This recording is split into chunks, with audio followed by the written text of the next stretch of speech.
आइए मैं आपको एक कहानी सुनाता हूं। जयमल नाम का एक महान राजा रहता था, जो मेड़ता राजस्थान पर शासन करता था। वह मीराबाई के चचेरे भाई थे।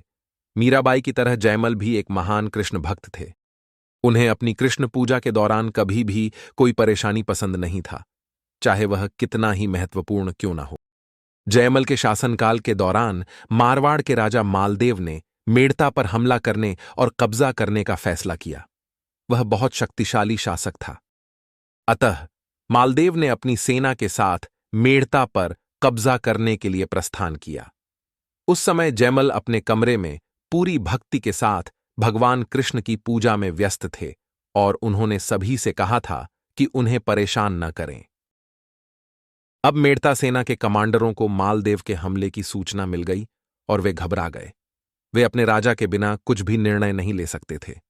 इसलिए मेड़ता के प्रधान सेनापति ने जयमल से संपर्क किया, लेकिन उसके द्वारपालों ने उसे रोक दिया और उसे जयमल को परेशान न करने के लिए कहा। इसलिए वह जयमल की मां के पास गया और उससे जयमल को सूचित करने का अनुरोध किया कि मेड़ता को जल्द ही युद्ध का सामना करना पड़ेगा। मालदेव आ रहा है। अतः जयमल की मां जयमल के पास गई और उसे सारी बात बताई। जयमल ने हाथ के इशारे से अपनी मां को संकेत दिया कि वह अपने प्रधान सेनापति को युद्ध में लड़ने के लिए कहे और जयमल स्वयं अपनी पूजा पूरी करके शीघ्र ही उसके पीछे आएंगे। राजा का मां के आदेश पर मेड़ता सेना का प्रधान सेनापति अपनी सेना के साथ युद्ध के मैदान में गया और मालदेव को पीछे हटने पर मजबूर कर दिया। जब जयमल अपने कमरे से बाहर आया और युद्ध की तैयारी करने लगा, तो उसे बाहर से हर हर महादेव के जयकारे और अन्य विजय घोष और जश्न की आवाजें सुनाई दीं। वह यह देखने के लिए बाहर गया कि क्या हुआ। वहां उन्होंने अपने प्रधान सेनापति और सेना को विजय नारे लगाते और नृत्य करते देखा, तो उसने उसे बुलाया और पूछा, क्या हुआ? उसके कमांडर ने उत्तर दिया, क्या? हम जीत गए सर, आपने हमें लड़ाई जिता दी, आपकी जय हो। जयमल ने आश्चर्य से पूछा, क्या मैंने तुम्हें लड़ाई जीत ली? उनके कमांडर ने उत्तर दिया, हां बिल्कुल, इतने चौंके क्यों सर?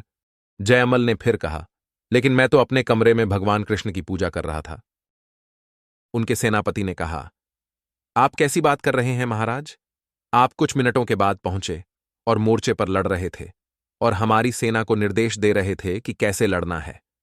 हमने खुद आपको अपने काले घोड़े पर लड़ते हुए देखा और आपने उनके सैनिकों के साथ हाथापाई की। वीरता का कैसा भयंकर प्रदर्शन!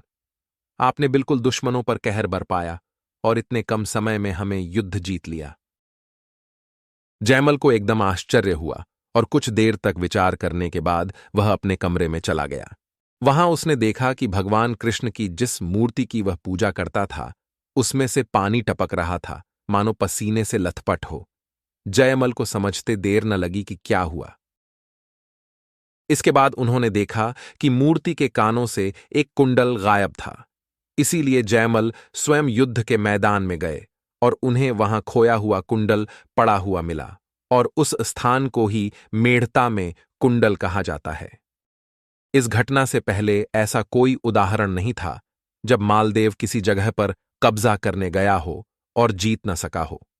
मेड़ता के साथ यह युद्ध ही एकमात्र ऐसा युद्ध था जहां मालदेव किसी अन्य क्षेत्र पर कब्जा करने गया था और उसे पीछे हटना पड़ा। इसके अलावा वह जहां भी आक्रमण पर थे, उन्होंने वह लड़ाई जीत ली। भक्तवत्सल कृष्ण स्वयं अपने भक्त के लिए युद्ध में लड़ने आए थे। यदि आपको यह वीडियो पसंद आया तो कृपया अधिक वीडियो पाने के लिए सब्सक्राइब करें।